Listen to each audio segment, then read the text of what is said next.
Hi guys, welcome back to another video, and for today I'm going to unbox Wipro Welcome Kit.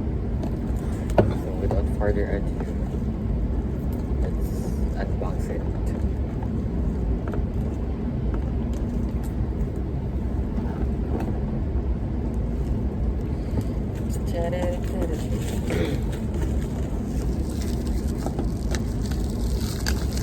Magdalik na kayo matulog after that.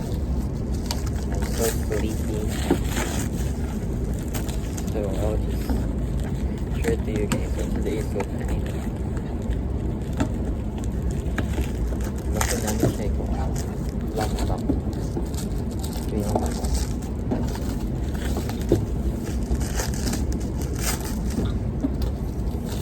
So na-hire ko April. Na-down ako siya kay July. So, bugiti siya. Ang uban kidera ko yun. But, no worries. Nakuha na hapon ako. So, I've been waiting for this one for years. Charot. So, nanaon din siya pag-apply. Magnetic guys. So, dito siya i-keep. Actually, Wipro. Wow. Okay, ganahan ko ani char. I like it. So first we have the tumbler. Let me take a look. Okay, it's the kind of tumbler I think I don't know, murag init siya. Murag mo init siya. Buta ka init. Kaya di ko siya ingon pagka. But I like it. And nasa strainer if ever ganahan ka lemon na or chia seeds kind of drink, or pwede ka mo inom mo chia seeds ganahan ka, or if ganahan ka tea, yeah, tea leaves or something like that, di mada. And I like this tapo kaya murag kuha siya mo store siya o init and now. So next item, we have notebook.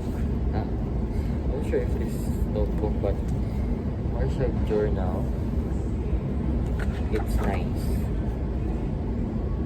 Planner day siya. So na siya like mga dates na siya guys. Pwede ka mag-take of notes sa dire. Notes siya. Yan. Na-siya lock.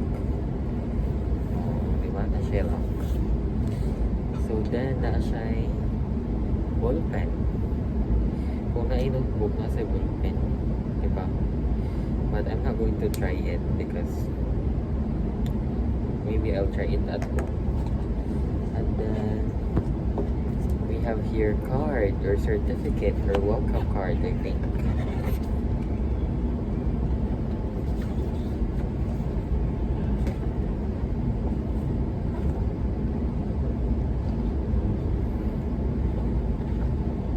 What are these? Spirit of Wipro.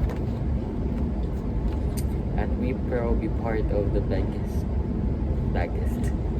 biggest reinvention story in technology. Okay. So, ano siya? It looks like kung ano siguro ni siya. Or so ito summary sa Wipro. You can read what is Wipro all about. And then we have this. I'm not sure if what is this, but I think it's a magnet.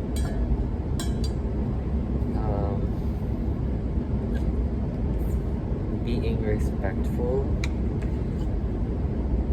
or I think it's kuan kanang butanganan sa bag. I mean, like coffee, butang mo siya. Not really sure kung siya magnetic. I'm not sure if may stickers na siya. Sige ko sa book. Pero mo to siya. I'll read this to you.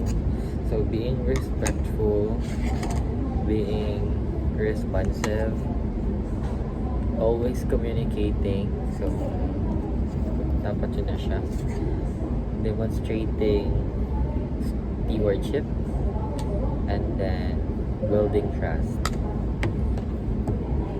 And last one, mauna na dyan yung last one is the mouse pad, which very nice because it's very baga.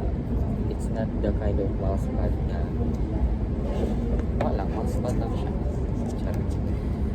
So I'm not sure if ari na siya gamitin sa office or gamitin din mo siya personal. Charot. Ito siya. Na siya mouse pad. Okay, so I'll give it back since those are the only things that you can find sa welcome kit. But I'll keep my tumbler now because I'm going to use it now. Alright, so thank you so much for watching.